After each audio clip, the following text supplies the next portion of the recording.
Sometimes patients will go into surgery for various reasons, various symptoms that are not necessarily clear as to what's causing them. And at the time of surgery, they're actually found to have cancer. And I think that that's likely what happened in this case. In January, I underwent major abdominal surgery in London, and at the time, it was thought that my condition was non-cancerous. The surgery was successful. However, tests after the operation found cancer had been present. My medical team therefore advised that I should undergo a course of preventative chemotherapy, and I'm now in the early stages of that treatment.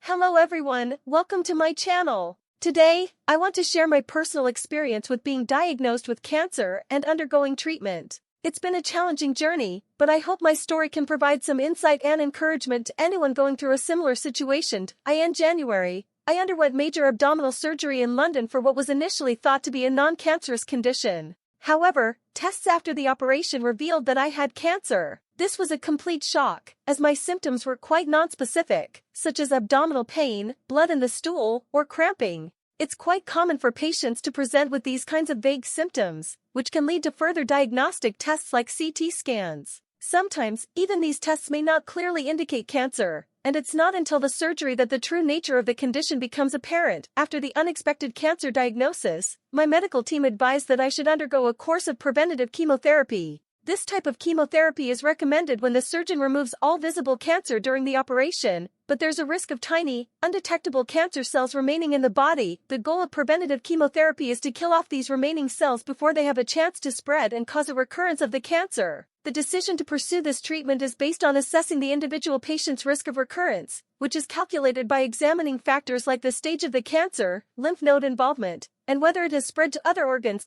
In my case, the chemotherapy regimen involves a combination of intravenous, 4 medications given every 3 weeks and oral pills taken twice a day. This is a common approach, but the specific drugs used can vary depending on the type of cancer being treated. It's important to note that chemotherapy can cause a range of side effects, some more severe than others. The most common side effects include fatigue, weakness, nausea, vomiting, and an increased risk of infections due to lowered blood counts. Some patients may also experience numbness or tingling in their hands and feet, a condition known as neuropathy. While most patients won't experience all of these side effects, it's rare to go through chemotherapy without experiencing any side effects at all. Fortunately, there are medications available to help manage some of these side effects, like nausea and vomiting. After completing chemotherapy, the recovery process begins. For a young and otherwise healthy individual, the expectation is to feel back to one's normal self within 3 to 6 months. However, it's important to understand that this doesn't mean an immediate return to pre-cancer levels of health and energy.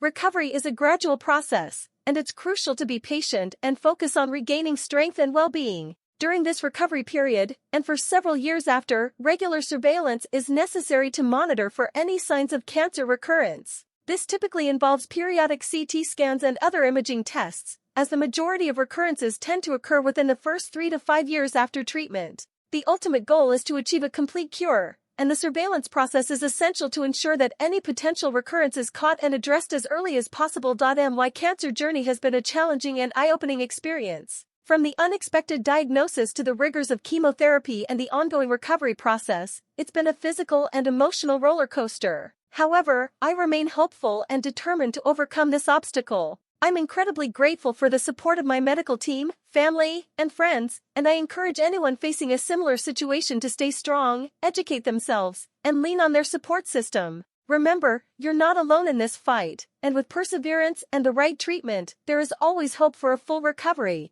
Thank you for watching, and I'll see you in the next video.